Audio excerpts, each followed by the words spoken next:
너무 소개를 거창하게 해주셨는데 제가 그렇게 대단한 사람은 아닙니다.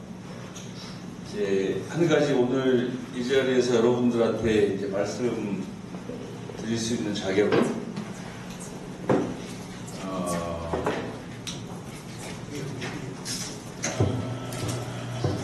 제가 2001년도에 중국에 갔어요. 친구 따라 강남 간다고 친구 따라서 중국 갔다가 이제 가보니까 아주 좋더라고요.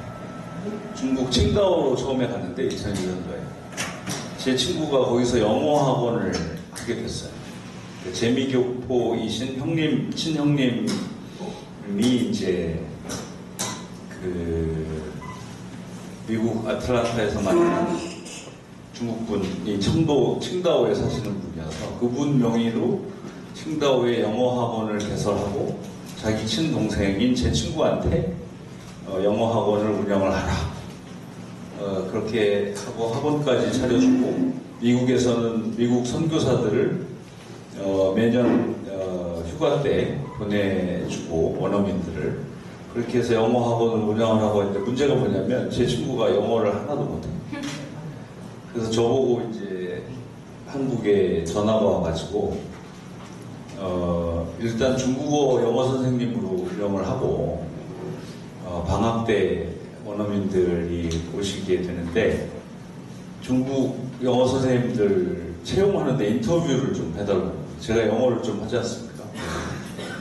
그래서 이제 모든 걸 다 해결해 줄 테니 오라고 해서 제가 칭다오에 갔죠. 칭다오에 가서 이제 영어 선생 인터뷰를 하고 제 채용을 해주고 이제 거기서 있는데 너무 좋은 거예요. 중국 칭다오. 그러니까 중국의 나폴리라고 얘기하거든요.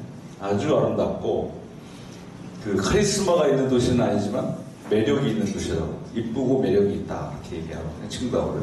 아마 칭다오 가고 싶은 분 많으실 건데 그래서 거기 한 열흘 정도 있다가 나와가지고 너무 생각이 나요. 칭다오가. 그래서 제가 마침 주부닷컴이라는 회사를 저희 아는 지인분들하고 창립했다가 그게 좀 잘 안 됐어요. 회사가. 제가 투자도 많이 했었는데 망했죠. 한마디로. 망하고서 제가 집에 있었는데 중국을 가자. 중국을 가서 칭다오를 전진기지로 삼아서 전 대륙의 절반 정도는 먹자. 내가. 그렇게 이제 마음을 먹고 청도를 갔죠. 가서 이제 제가 갈 때 마음먹은 것이 제가 이제 한중수교 2세대에 속하거든요. 한중수교가 잘 아시지만 92년도에 이제 한중수교를 했잖아요. 제가 2001년도에 중국을 처음 갔으니까 2세대입니다. 1세대 한중수교가 되니까 중국이라는 거대 시장을 보고 엄청나게 많은 개인 기업 기관들이 중국으로 들어갔어요. 근데 결과는 좋지 못했습니다. 그때 이제 제가 가까이 지냈던 두산그룹의 오비 맥주도 저쪽 단동 쪽에 맥주 공장 설립을 했었거든요. 근데 갔다가 한 5년 만에 다들 철수하더라고요. 이제 그거를 간접적으로 접하면서 제가 마음을 먹은 것이 뭐냐면 왜 중국이라는 거대 시장에 들어가서 이렇게 실패를 하고 나올까? 원인이 뭘까? 그런 생각을 했었는데 그 근본적인 원인, 가장 중요한 원인 중에 하나가 언어를 안 하고 들어가더라고요. 제가 두산에서 봤는데 왜 언어를 안 하고 들어갈까? 이렇게 생각을 해보니까 제중동포들, 조선족이라는 풍부한 통역 자원이 존재하기 때문에 언어에 대한 그런 중요한 생각을 안 하는 것 같다. 미국 관련 사업을, 미국 사업을 하는 사람이 영어를 못한다고 하면 전혀 신뢰가 안 가잖아요. 근데 중국 사업을 하는 사람은 중국어를 못해도 된다. 이런 생각을 하고 계셨던 것 같아요.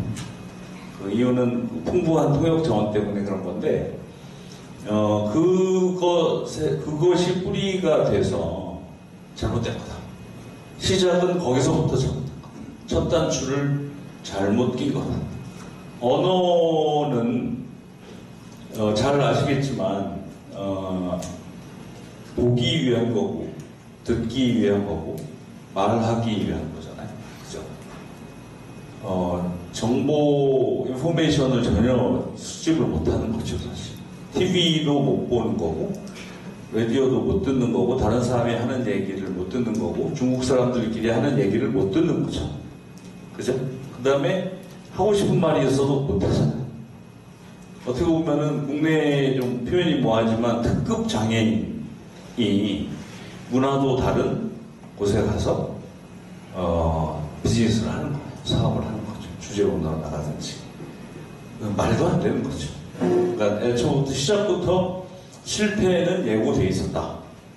언어를 안 하고 중국을 진출하는 것은 특급 장애인이 들리지도 않고 보이지도 않는 그러니까 메인의 그 다음에 청각 장애인의 그 다음에 말 못하는 농아가 들어가서 문화도 또 다른 관습도 다르고 하는 나라에 들어가서 비즈니스 하는 거 똑같다.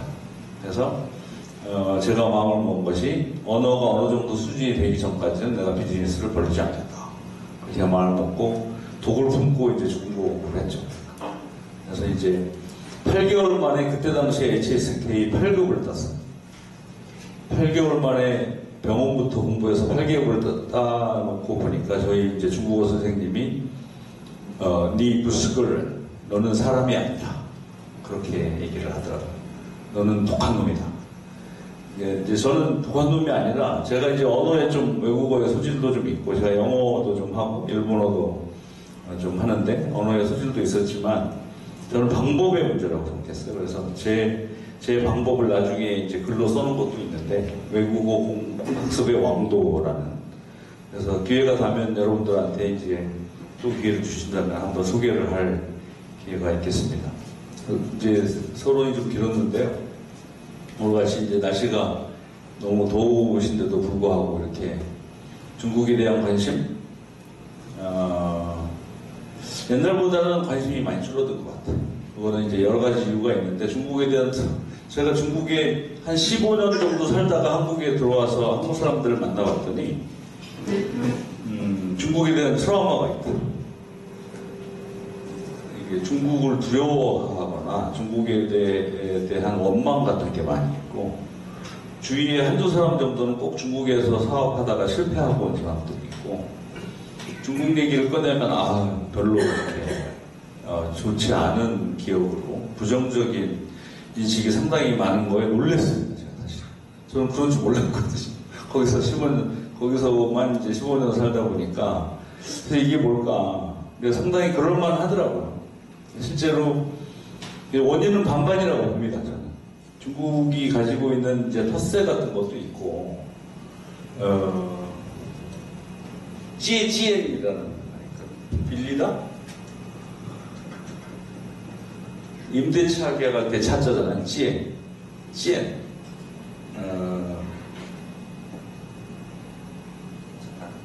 화살 젠자가 생각이 안 나는데 아무튼 화살을 빌린다라고 하는 찌엔 전략이 있거든요.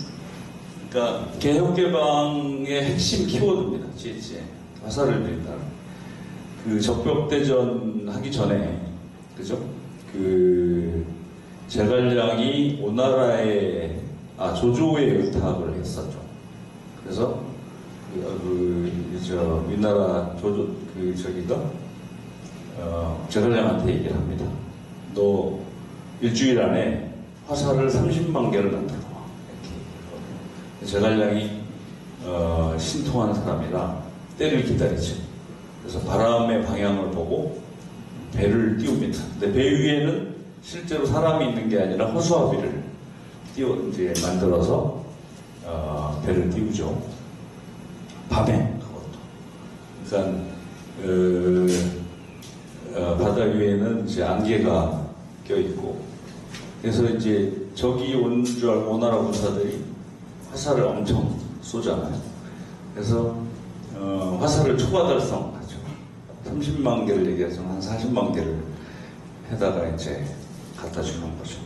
이게 화살을 빌리는 전략인데, 개혁개방이라는 것은 바로 다른 선진국으로 하여금 중국이 자본이라는 화살, 그 다음에 기술이라는 화살을 빌리는 거, 쏘게 만드는 거죠. 열심히 쏴댔잖아요. 한국을 포함해서 일본, 미국, 유럽 여러 국가들이 중국을 향해서 화살을 쏘았습니다. 그 화살을 이제 거두었잖아요. 사실은 거두어서 이제는 어떻게 하냐면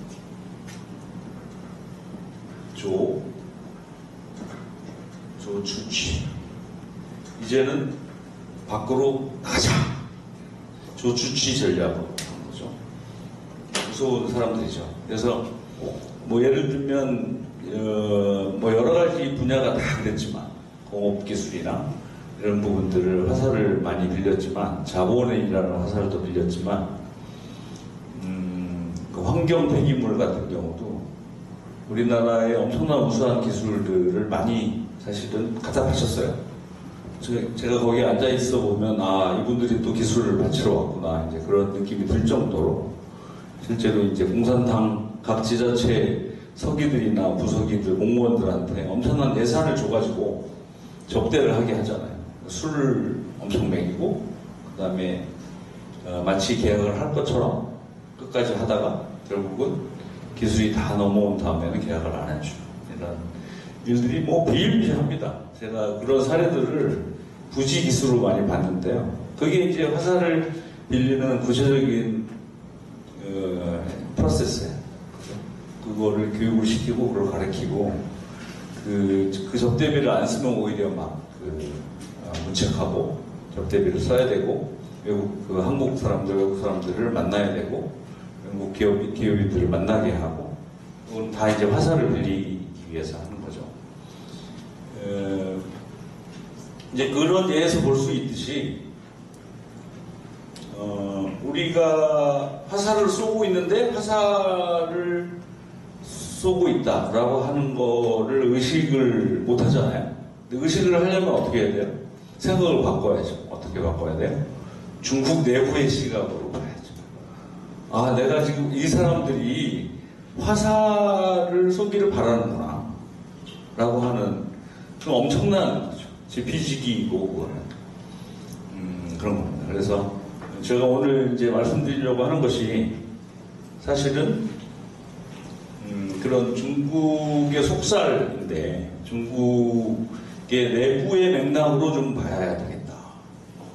제 중국을 바라보는 시각이, 중국에 대해서 편견도 많고 선입관도 많고 혐오를 하는 사람들도 있잖아요. 중국은 제가 거의 25년 됐는데 중국하고 이렇게 관계를 한지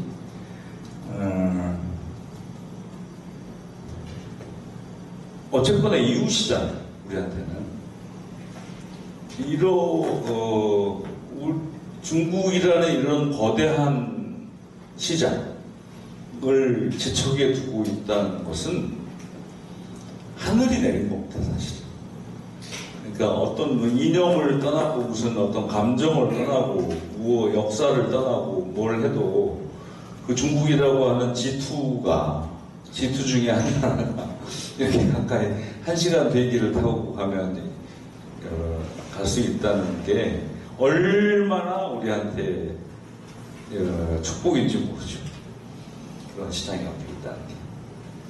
그래서 잘만 하면 저희는 실제로 한중수교 이후에 저희가 중국 때문에 사실 엄청나게 경제적인 호황을 누린 거잖아요. 그죠?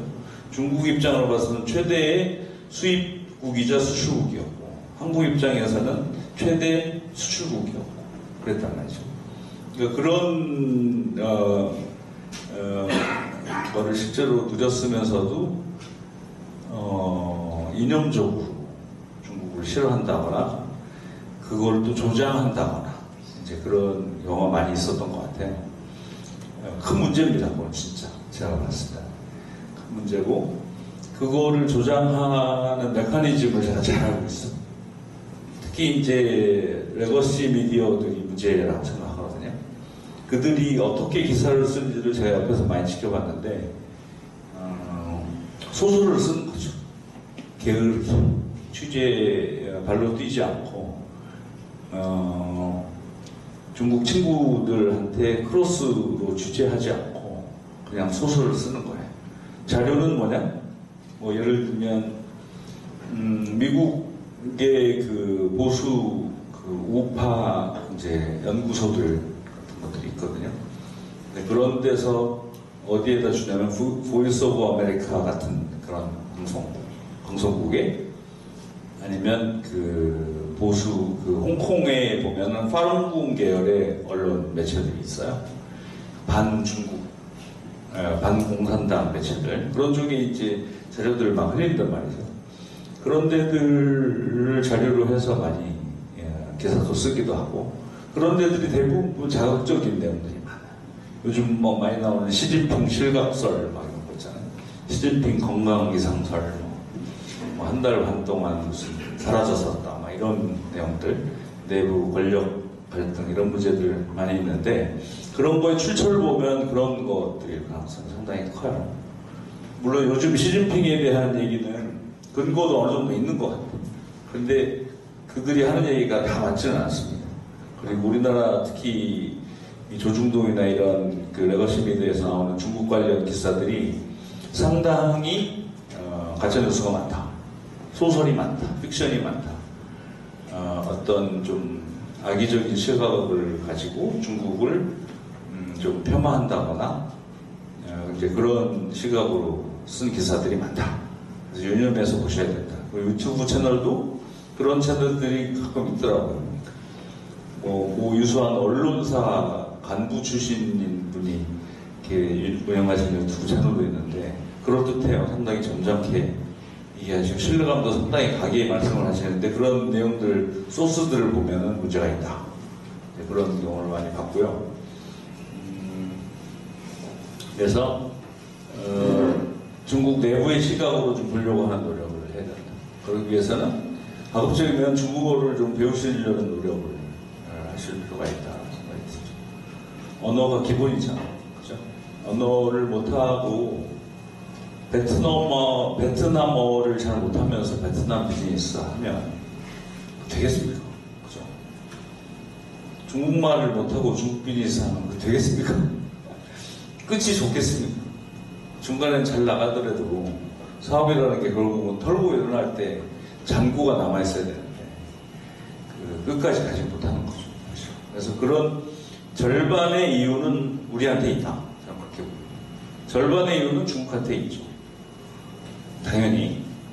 그래서 이제 그렇게 됐는데 이제는 이제 특히 이제 정치적으로도 우리가 이제 새로운 대통령이 들어섰고 이전 대통령이 워낙 중국 뭐 탈중국 선언도 하고 막 그랬었잖아요. 중국하고 중국을 한 번도 가지도 않고 중국 그 시 주석이 한 번도 오지도 않고 이런 적이 3년 동안 그런 적이 없었던 것 같아요. 어느 대통령이 그렇게 관계를 못했는데 이재명 대통령 같은 경우는 잘한 것 같아요. 기본적으로 실용적으로만 가면 되거든요. 우리 국익 위주로 가겠다 이런 정도만 해도 됩니다. 사실 중국과의 관계를. 그래서 이제 새로운 한중 관계는 리셔플 시대인 것 같아요. 그래서 지금이라도 중국에 대해서 관심을 가지시고 할 때 아닌가 그런. 아까 제 소개를 너무 거창하게 해주셨는데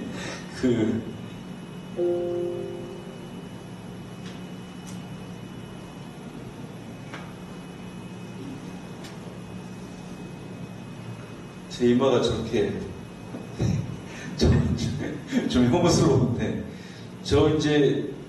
아까 소개한 제 경력 그거는 저의 과거 얘기고요. 과거는 없습니다. 존재하지 않는 거. 현재 나의 일부이고 현재 저의 루틴이거든요.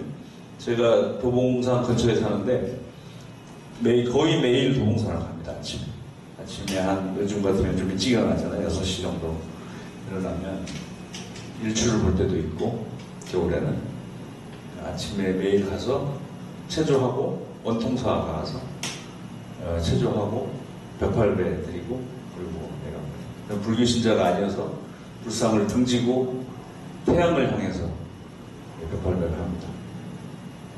이렇게 아침에 벽팔배를 하는 매일 산을 오르는 사람입니다.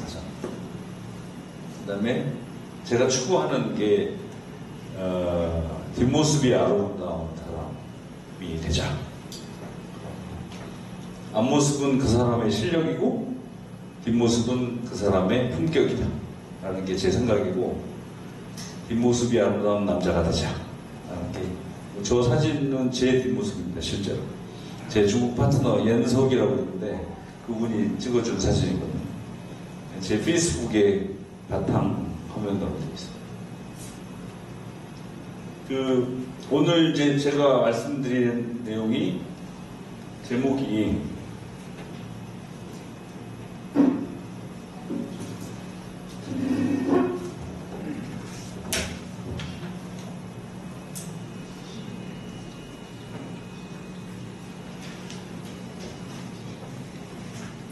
뭐예요?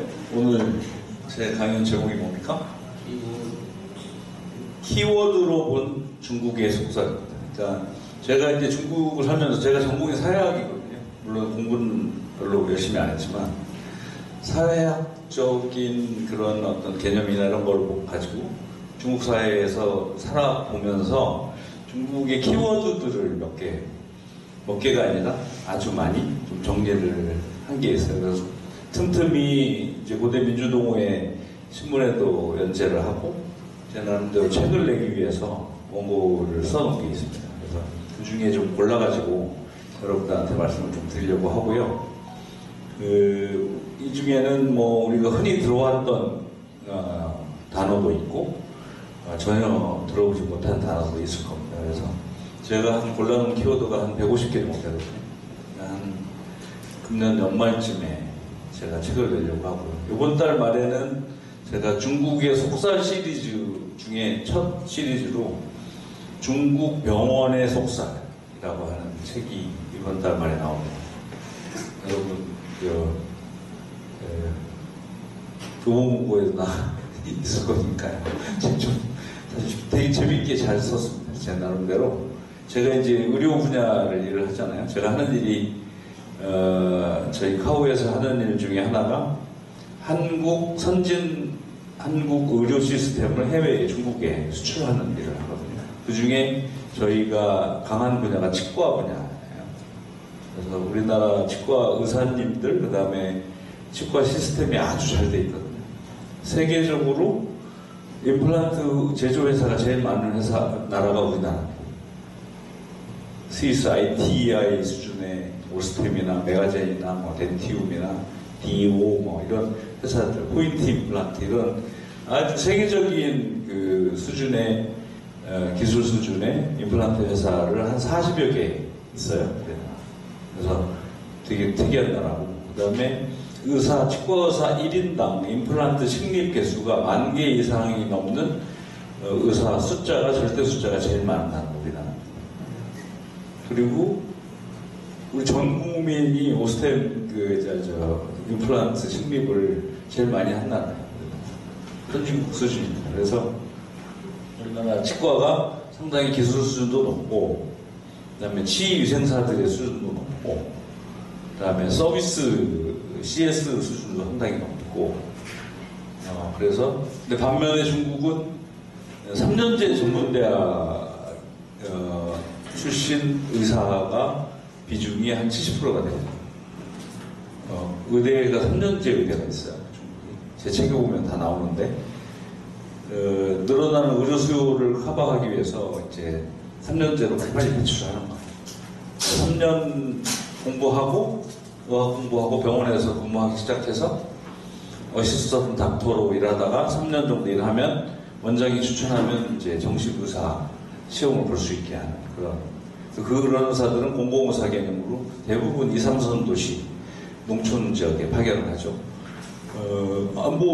저는 상당히 중국으로서는 매우 합리적인 그런 제도라고 봐요.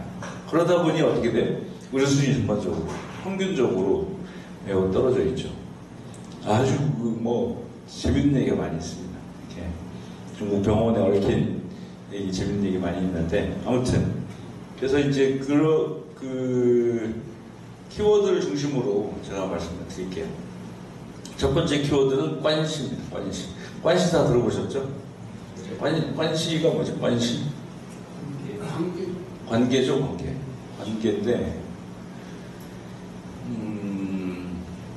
인간관계죠, 인간관계. 우리나라도 인간관계를 엄청나게 중요하게 생각하죠, 사실. 인간관계를 못하면 이제 왕따 되잖아요. 그게 되는데, 근데 유독 중국을 관시사회라고 얘기하고 하는 이유가 있을 것 같아요. 제가 생각하기에는. 이제 제가 칭다오에서 오랫동안 일을 한 동안 칭다오에 있는 어떤 공무원이 저한테 이제 술 한잔 하는데 얘기를 하는 거예요. 야, 니네 한국 사람들, 문제가 많다는 거야. 일본 사람들한테 배워야 된대. 일본 사람들 안 그러도 니네 한국 사람들은 문제가 있다는 거. 뭐가 문제냐? 얘네는